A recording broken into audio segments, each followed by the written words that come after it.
juste rappeler aux internautes yeneen seen biir émission le rendez-vous de Sénégal 7 ñuy waxtaanee mbirum Adji Sarr ak ki nga xam ne mooy le leader du parti PASTEF Ousmane Sonko. Thiat ñu continuer ba tey rek waxaat si beneen mbir moo nekk rek wàllum Idrissa Seck nga xam ne mun nañu wax ne sa déclaration de patrimoine gis neen mu fuité.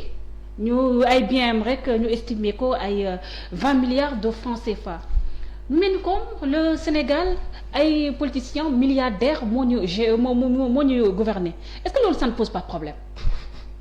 waaye yéen a may def ak yàlla yéen a may def c'est vraiment grave. Parce que xam nga man sincèrement dama ne woon du ma amati minute bu may perte ci Idrissa Seck. parce que bugguma ko quoi sama temps la daal moom du ma ko may une minute boobu noonu moo tax. man bëgguma ci wax quoi bëgguma ci wax parce que koo xam ne Sénégal defal na la lépp yow defaloo dara Sénégal. n'avez-vous pas comme l'impression aussi bu ñu amee lecture complot bi autour de cette affaire Ousmane Sonko dañ ko mettre rek sur la table pour étouffer aussi cette affaire de déclaration de patrimoine. non déclaration de patrimoine tu penses que Macky va faire quoi que ce soit pour protéger Idrissa Seck. Macky. vous pensez que kon mun nañ si am lecture. après Khalifa Ababacar Sall après Idrissa Seck nga xam ne rek jël na ko enrôlé dugal ko ci biir état bu Sénégal mu ngi ba tey ci logique am ternir l'image de ses principaux opposants. mais justement kan moo fuité loolu ki ko fuité c'est fait exprès au contraire Macky il aurait bien aimé que les Sénégalais s'attardent sur ça sur cette question. Parce que Macky ne veut pas d'adversaire ne veut pas Macky Idrissa Seck en rejoignant Macky il s'est tiré une balle kooku c'est clair il s'est tiré une balle direct maintenant lii ñëwaat tegu ci kawam ki ko fuité il l'a fait intentionnellement c'est pour encore plus le couler politiquement. mais est-ce que c'est pas un mal pour un bien pour le peuple sénégalais aussi. maintenant man dama applaudir. waruñ ko fuité dañ ko war a teg ci espace public bi. voilà parce que ça ne sert à rien. dama ne la en commençant par les municipalités. man damaa war a dugg ci site officiel bu mairie bu Kaolack tàppe gis dépense gis recette gis budget ci lépp lu ñu def noonu la war a doxee waaye Idrissa Seck yow nekkati am nga 20 milliards yoo denc ba ñëw di froxaat suñu 8 milliards yu ñu la dénk te nee nga yow jafe-jafe réew mi la tax a dugg loolu moom kenn amatul loo ci wax. Maintenant que les gens prennent leurs responsabilités. si prendre seen ay matuwaay yooyu nga xam ne wax nga ko est-ce que nekkul yéen ñi nga xam ne yeneen mouvement yi nga xam ne de lutte yi féetoo fii au niveau du Sénégal ñu gis ne l'événement du 23 juin était là Y'en a marre mun nañu wax ne moo teniroon flambeau bi ñu gis ne carrément on a changé le président maître Abdoulaye Wade mais ba tey li noon jooy si kii di président Abdoulaye Wade moom la ñuy gën a gis sax si kii nga xam ne mooy Macky Sall ba yéen sax ngeen di regretter le départ de kii de maître Abdoulaye Wade. non vous regrettez pas. mais am na yenn si seen kii di xamal ne carrément. non xaw ma kan ngay wax mais man je ne regrette rien. d'accord vous ne regrettez. je ne regrette rien de tout ce que j'ai fait Abdoulaye Wade mënu woon am troisième mandat. d'accord mais est-ce que yéen jàpp leen aussi si seen façon de lutter politiciens yi de manière générale da leen ñi ñu mu koy waxee sax utiliser. est-ce que war leen changer aussi manière de lutte dem sax conquérir le pouvoir. justement c'est ça la différence entre ñun ak les politiques xam nga ñun li ñu mën mooy lu xeex taxaw parce que laajuñu. mais xeex taxaw bi est-ce que am na njëriñ parce que vous n'êtes pas dans la chose. si les acquis démocratiques ñu ngi ci xeex ñu ngi ci am ay jéego. il faut que mais acquis démocratique yi bu amee te amul suivi bu ci wax aussi c'est perdu aussi. xam nga Macky a trahi à chaque fois rebelote bi day ñëwaat aussi. Macky a trahi le peuple sénégalais d'abord dans un premier temps. xam nga Macky a trahi Abdoulaye Wade a trahi Abdou Diouf a trahi te est-ce que jotul mu nekk fin de règne des politiciens aussi. même il faut que nga comprendre Sénégal 1960 la juddu. Sénégal ci moom boppam 1960 la juddu.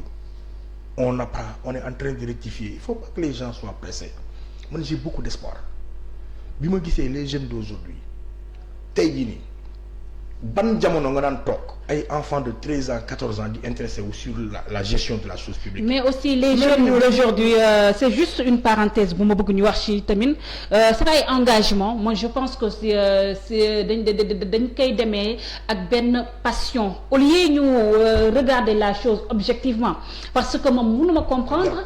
les journalistes qui font leur travail correctement ñu leen di saaga di leen lyncher sur les réseaux sociaux wala sax di dem ba di am ay menaces de mort yu ñuy def. mais loolu moom mënuma ci wax. donc là c'est un problème aussi Thiat aussi qu'il faut souligner. nee naa la ay saaga ay dóor ay toj ay yàq kooku mënuma ko cautionner en aucun cas d'accord ma ci mais li am ba am mooy dama ne la y a une nouvelle conscience citoyenne bu juddu cette nouvelle conscience citoyenne là dafa dal xel dans 20 ans. En 2040, les choses vont changer. Une nouvelle conscience citoyenne qui se traduit mal sur réseaux sociaux. parce que ay saaga rek ñoo fi ne ah. non ay saaga rek ñoo fi nekk am na leneen lu fa baax tamit. non ay saaga rek ñoo fi nekk non réseaux sociaux yi moom li nga bëgg a gis nga fay fekk. boo bëggee gis lu baax nga fa boo fekkee boo bëggee gis lu bon nga fa. mais lu bon les chauffeurs. non ay saaga rek ñoo fi nekk. attends xoolal dama ne réseaux sociaux yi soo ibbee boo buggee bu dee lu baax la tax a jóg am na fa su dee lu bon la tax a jóg am na fa yaay xool fa nga bëgg a dem xool yi déedéet il faut arrêter. On a besoin de ces réseaux sociaux là mooy média alternatif tey jii bu amul réseaux sociaux doo émettre yaa ngi émettre est-ce que li ngay émettre fii lu bon la lu amal njëriñ askan la. donc mais fekk lu amal njëriñ askan la yow ngay def ci les sociaux ton boulot quelqu'un qui est derrière son clavier di lay saaga aussi. waaw là aussi ça pose problème. mais ku bañ ko la xas on me dit une jeunesse consciente. là ça pose un problème aussi. ku bañ ko la xas wala ku la xalab. wala ku la tuumaal bul bokk ci espace public bi jaar yi ku toog këram kenn waxu ko dara. non là non c'est juste pour. wax par rapport à la conscience des jeunes bi foofu laa bëgg a attirer sa attention. man mii di wax ak yow. j'en fais les frais tout le temps man am na ñu naan damay tux yamba damay naan sangara man yamba musuma koo xool. sangara musuma koo capp te on me taxe de ça parce que maa nekk ci espace public bi di wax. donc est-ce que waruñoo dem vers l'essentiel. rek man maa nekk ci espace public bi di wax mënumaa bañ ñuy wax ci man. kon damay def sama liggéey gëm ko taxaw ci nekk ci continuer ci le reste du ma ko toppatoo. benn nit mun na am 20 pseudo benn nit mun na am 20 pseudo nekk ci benn forum di saaga ñu naan koy saaga fekk kenn la moo tax man je ne tiens pas en compte les commentaires ci ay réseaux parce que kenn rek mun na am fukki profil di la saaga mel ne fukki nit ñoo lay saaga fekk benn nit la et ça on le sait il faut qu'on arrête. Mais on est dans une guerre boo xamante ni c'est une guerre médiatique c'est la guerre de l'opinion chacun essaie d'utiliser ses instruments il faut que comprendre c'est une situation qui est comme ça je ne dis pas que c'est bien mais je dis que c'est la logique des choses maintenant il faut que nit ñi nag am toute une responsabilité par rapport à ce qu'ils disent et par rapport à ce qu'ils font ci pays bi mel nii et que nos jeunes frères nous les encourageons à beaucoup plus s'intéresser à la chose publique mais dans le bon sens. Que ñu def ko dans l'intérêt de la nation dans l'intérêt de la patrie dans l'intérêt du truc dans le civisme dans le respect des trucs loolu moom la ñuy sabab loolu moom la ñuy ñaan mais déjà qui s'intéresse déjà à cela c'est déjà un acquis maintenant ci biir li ñuy intéressé wu il faut qu'on leur donne de la matière c'est à nous d'éduquer les nouvelles générations c'est à nous de leur donner du contenu de la matière mais si le contenu c'est des avocats avérés qui taxaw di insulter di wax ay conneries si le contenu c'est des gens yu nekk haut placés qui ne montrent pas le bon exemple si c'est des contre-valeurs qu'on prône si c'est des contre-valeurs ay waxeet ay nooni ay waxuma dëgg ay damay dóoree ay damay naa loolu la ñuy jaay mais kon ñun loolu ngay fekk foofu jënd ko mënoo jënd lu ñu jaayul lu ñuy jaay ngay jënd lan la ñuy jaay boobu léegi Sénégal qui sont nos références aujourd'hui dans ce pays-là en tout cas à part nos marabouts ñi nga xamante ne ñoo fi nekk ci wàllum kilifa yi di aada yi mooy kilifa yi ay état ki yooyu noonu matuñu kilifa et c'est ça la vérité ay contre-valeur la ñuy jaay boobu ba léegi mais lan nga bëgg booy jënd il faut que ñu repenser tout à la base révolutionner les choses changer les mentalités commencer ko aujourd'hui mais état du Sénégal politiciens yi bëgguñu askan bi yeewu ils veulent que population bi nekk ci ay détails ay fo ay fecc ay caaxaan ci yooyu lañ bëgg ñu nekk pour ñu mën a continuer di ñu nax mais ñun ñoo war a yeewu donc cette nouvelle conscience là elle est hyper importante et ça c'est en train d'être fait ñu ngi am nañu patient ci suñu Sénégal bi gëm ne que dina soppi insha allahu rabbi dina soppi Sénégal mënul ñàkk soppi parce que la crème des politiciens comme Macky Moustapha Niasse Idrissa Seck xeet googu léegi ñu jeex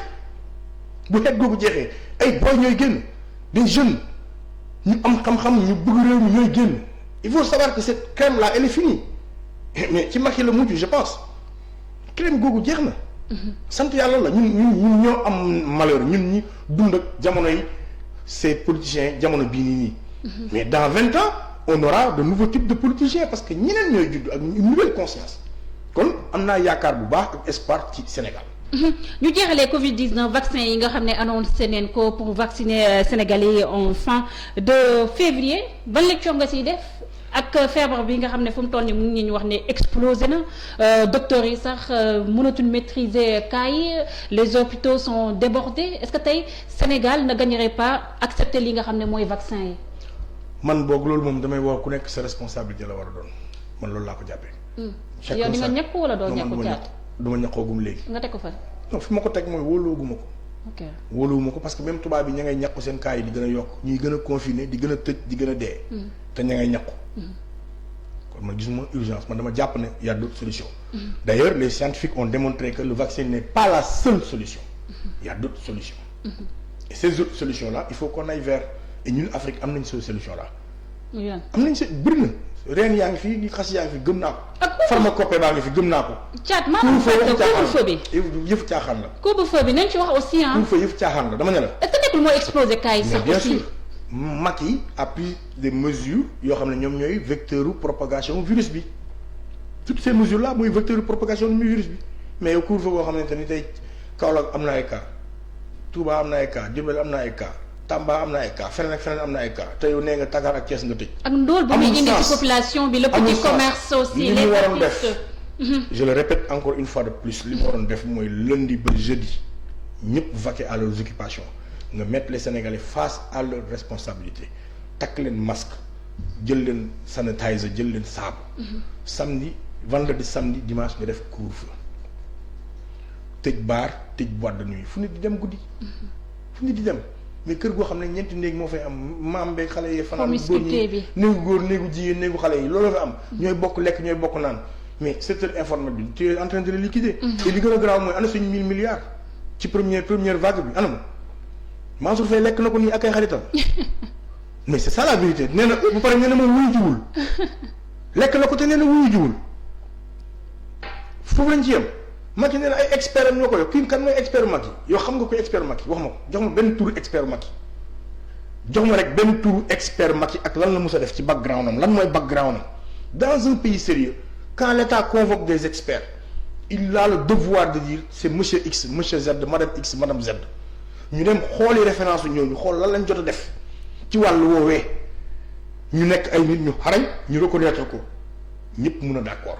yow say experts yoo xam ne yaa leen jëlee fu la neex kenn xamu leen kenn xamul say experts. et puis comment est-ce que des experts en 3 heures de temps peuvent décider du sort d'un pays comme ça en 3 heures de temps nga ne da nga réunion plus de 3 heures d'horloge experts yi conseillers ne la defal couvre-feu non mais franchement kan lañ yàpp. kan lañ yàpp il faut qu'ils arrêtent. Thiat merci beaucoup ça a été un plaisir de vous recevoir. man mbégte ak bànneex lay am à chaque fois su ma lay dalal. yow moom tu es mon frère. waaw Philippe ñu ngi kontaan ci Sénégal di wax yàlla na yàlla def. votre mot de la fin sur l'affaire Ousmane Sonko. non sama mot de la fin mooy. que les deux parties yëpp ñu leeral. non mais franchement que. parce que le Sénégal en a besoin. sama premier message ça va à l'encontre de la famille de Adji Sarr. nañu porter plainte ki téye seen doom mu génne ko. dañ ko séquestrer. que cette famille prenne ses responsabilités ñu génne seen doom. elle est victime hein? elle est victime de séquestration aujourd'hui loolu mooy dëgg bi elle est victime de séquestration mooy benn point bi maa ngi ñaan yàlla mu leer parce que Ousmane Sonko dafa bëgg a yor Sénégal. kon ñun bëgguñ gàkk am ci yoonam.